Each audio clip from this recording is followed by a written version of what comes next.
வணக்கம், welcome to foods of India. இன்றைக்கி நம்ம ரொம்ப டேஸ்டியாக மத்தி மீன் ஃப்ரை எப்படி ரெடி பண்ணுறதுன்னு தான் இந்த வீடியோவில் பார்க்க போகிறோம். இந்த மீன் பார்க்குறதுக்கு சால மீன் மாதிரியே இருக்கும். தூத்துக்குடியில் மத்தி மீனை விட சால மீனை தான் எல்லோரும் ரொம்ப விரும்பி வாங்குவாங்க.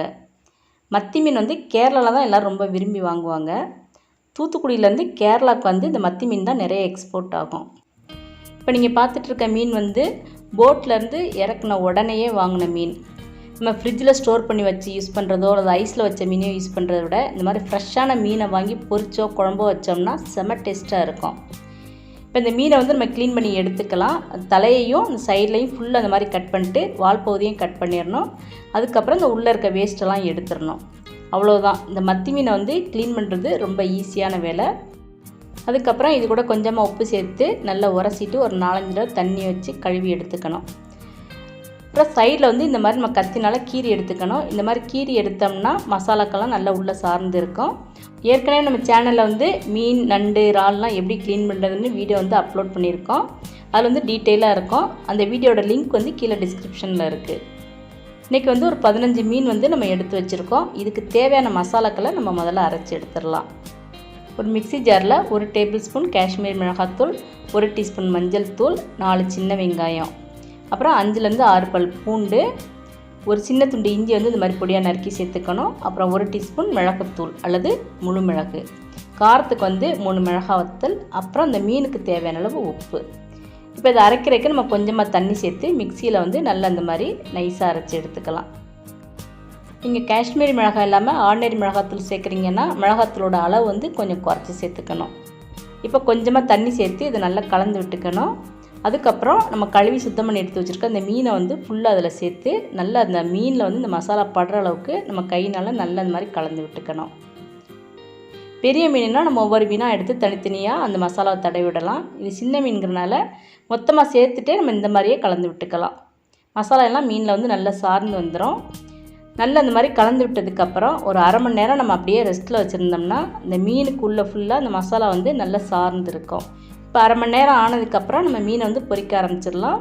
நீங்கள் ஒரு கடாயில் நிறைய எண்ணெய் ஊற்றியும் பொரிச்சிக்கலாம். அப்படி இல்லைன்னா இந்த மாதிரி தோசைக்கல்லையும் பொரிச்சிக்கலாம். தோசைக்கல்லில் பொரிச்சோம்னா எண்ணெய் நம்மளுக்கு கொஞ்சமாக தான் செலவாகும். இப்போ எண்ணெய் நல்லா சூடானதுக்கப்புறம் அடுப்பை மீடியம் ஃப்ளேமில் வச்சுட்டு நம்ம தேவையான அளவு மீனை சேர்த்துக்கலாம். அந்த எண்ணெய் எந்த அளவுக்கு இருக்கோ அந்தளவுக்கு நம்ம மீனை சேர்த்துக்கலாம். நான் 5 மீன் அளவுக்கு சேர்த்துருக்கேன். இப்போ மீனை உடனே நம்ம திருப்பி போட்டுறக்கூடாது. 1 நிமிஷம் இல்லை 2 நிமிஷத்துக்கு அப்புறம் தான் நம்ம மீனை திருப்பி போடணும். மீனை உடனே நம்ம திருப்பி போட ஆரம்பிச்சிட்டோம்னா அந்த மீனில் இந்த மசாலா ஒட்டாமல் தோசைக்கல்லில் ஒட்டிக்கின்றோம். மீனை தோசைக்கல்லில் போட்டதுலேருந்து மீனை எடுக்கிற வரைக்கும் அடுப்பை நம்ம மீடியம் ஃப்ளேமில் தான் வச்சுக்கணும். ஃபுல் ஃப்ளேமில் வச்சிடக்கூடாது. அந்த மாதிரி ஃபுல் ஃப்ளேமில் வச்சு மீனை பொரிக்க ஆரம்பிச்சிட்டோம்னா மேலே இருக்க மசாலா சீக்கிரம் கருகி போயிடும். இந்த மாதிரி மீடியமாக வச்சு பொரித்து எடுத்தோம்னா மீன் நல்ல பொன் நிறமாக இருக்கும். மசாலாக்களும் கருகாமல் ரொம்ப டேஸ்ட்டாக இருக்கும். 2 நிமிஷத்துக்கு அப்புறம் நம்ம மீனை அடுத்த பக்கம் திருப்பி போட்டுக்கணும். திருப்பியும் அதே மீடியம் ஃப்ளேமில் 2 நிமிஷத்துலேயே அந்த மீன் அடுத்த பக்கமும் நல்லா வெந்து வந்துடும். இது சின்ன மீன்கிறனால ரொம்ப சீக்கிரமாகவே வெந்துடும். அதிக நேரம் தோசைக்கல்லில் வச்சுருக்குங்கிற தேவையெல்லாம் கிடையாது. இந்த மசாலா நல்லா அந்த மாதிரி கோல்டன் கலரில் வந்ததுக்கப்புறம் நம்ம மீனை தோசைக்கல்லேருந்து வெளியே எடுத்துடலாம். அவ்வளோதான். இப்போ நம்மளோட சூப்பரான டேஸ்ட்டில் மத்தி மீன் ஃப்ரை ரெடி ஆயிடுச்சு. இதே மாதிரி மீதம் இருக்க மீனையும் நம்ம பொரித்து எடுத்துக்கணும். மீனுக்கு நம்ம மசாலா சேர்க்கும்போது ஒரு சில நேரம் அந்த மசாலா மீதமாயிரும். அந்த மசாலா நம்ம தூக்கி எறிஞ்சிடாமல் அதை நம்ம ஸ்டோர் பண்ணி வச்சுருந்தோம்னா மறுநாள் திருப்பி மீன் பொரிக்க யூஸ் பண்ணிக்கலாம். அப்படி இல்லைன்னா வாழைக்காய், உருளைக்கிழங்கு இந்த மாதிரி பொரிக்கிறதுக்கும் நம்ம அதை யூஸ் பண்ணிக்கலாம்.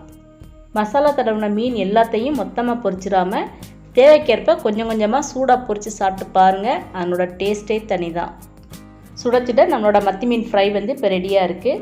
நீங்களும் இந்த மெத்தடில் மத்தி மீன் ஃப்ரை செஞ்சு பாருங்கள். எப்படி இருந்துச்சுன்னு கமெண்ட்ஸில் சொல்லுங்கள். இந்த வீடியோ உங்களுக்கு பிடிச்சிருந்ததுன்னா லைக் பண்ணுங்கள், ஷேர் பண்ணுங்கள். மறக்காமல் ஃபுட்ஸ் ஆஃப் இந்தியா சேனலை சப்ஸ்கிரைப் பண்ணுங்கள். தேங்க்ஸ் ஃபார் வாட்சிங்.